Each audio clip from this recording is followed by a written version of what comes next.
Hello everyone, welcome to my channel. Please subscribe and keep watching more details. 3 characters who could replace Dom Pascal as chief on Chicago Fire. Dom Pascal, Dermot Mulroney, is spiraling. The chief has spent most of season 13 winning over even his toughest critics. He's proven to be a fair yet determined leader who is willing to do what he needs to in order to save lives. At least he did. The death of Pascal's wife, Monica, Katie Strickland, flipped these strengths on their head.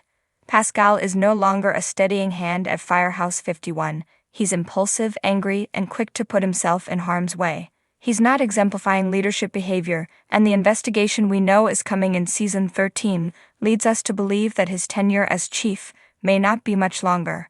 Pascal could need a replacement, and these are the 3 most likely candidates. Herman David Eigenberg is the most obvious choice. He has passed his exams and been mentored by Pascal throughout season 13. It's telling, also, that in the episode In the Rubble, Herman suggests the idea of going against Pascal's orders. Not for nothing, Pascal did demand that 51 follow him to the crime scene of his wife's death and poke around in the hope of finding new clues. Not exactly the way that firefighters and medics are meant to spend their time on the clock. Herman is clearly considering the well-being of his peers, however, and we think this may be his leadership instincts bleeding out. Kelly Severide, Taylor Kinney, briefly took over as 51 chief when Wallace Bowden, Eamon Walker, stepped away, and many fans assumed that he would get the full-time promotion when Bowden made his decision to leave. No dice. Bowden threw his support behind Herman, and then Pascal came in. It was all very unexpected. In spirit, though, Severide is the natural 51 leader. He's the one the rest of the team looks to when things go haywire, as evidenced by the fact that Herman consulted him when Pascal started to act out. We're not sure if Severide wants the gig, but his reluctance might also make him the perfect guy for it. A stretch, yes, but hear us out.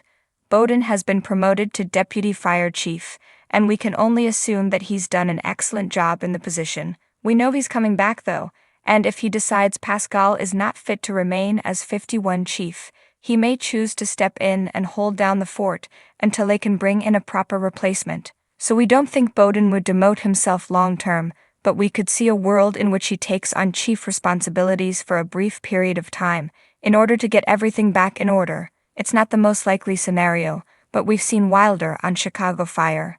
Chief Dom Pascal's tenure at Firehouse 51 has come to an end, leaving a void that demands a leader with integrity, experience, and the ability to command respect under the most intense conditions. With the fate of Firehouse 51 hanging in the balance, 3 strong candidates emerge, each bringing their unique leadership style and personal baggage. 1. Captain Jake "Blaze" Brennan, the seasoned veteran. Captain Jake Brennan is a name whispered with reverence in Chicago firefighting circles. With nearly 25 years of experience, Brennan climbed the ranks from a young, hot-headed probie to a respected captain known for his level-headed approach in high-stakes situations. His nickname, Blaze, isn't just a nod to his firefighting prowess, it also speaks to the fiery passion he carries for the job and the people he serves. Brennan is a no-nonsense leader with a deep sense of loyalty to his team. Unlike Pascal, who was more strategic and politically adept, Brennan is a boots-on-the-ground leader. He believes in leading by example, the first to run into a burning building and the last to leave. His devotion to Firehouse 51 is unmatched, having trained some of its finest firefighters, including Kelly Severide. However, Brennan's rigid leadership style might pose a challenge. He struggles with delegation, often taking on too much himself. His devotion to the job has also strained his personal life. His marriage collapsed years ago due to his inability to separate work from home. His teenage daughter barely speaks to him, a fact that weighs heavily on his mind.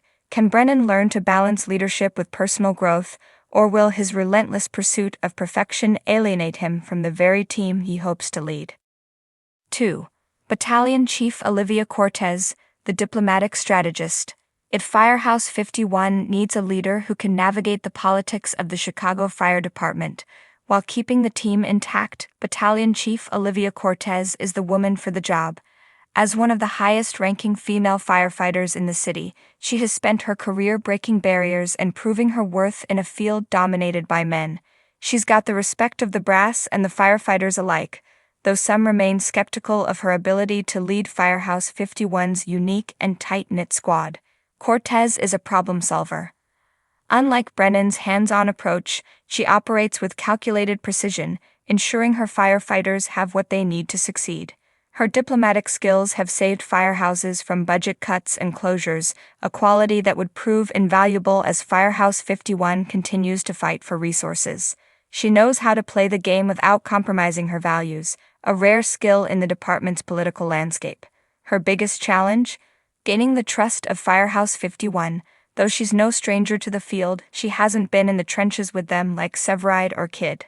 Some of the more traditional firefighters question whether she can handle the intense brotherhood that comes with the job. Additionally, she carries a personal burden. Her brother, a firefighter, died on duty years ago.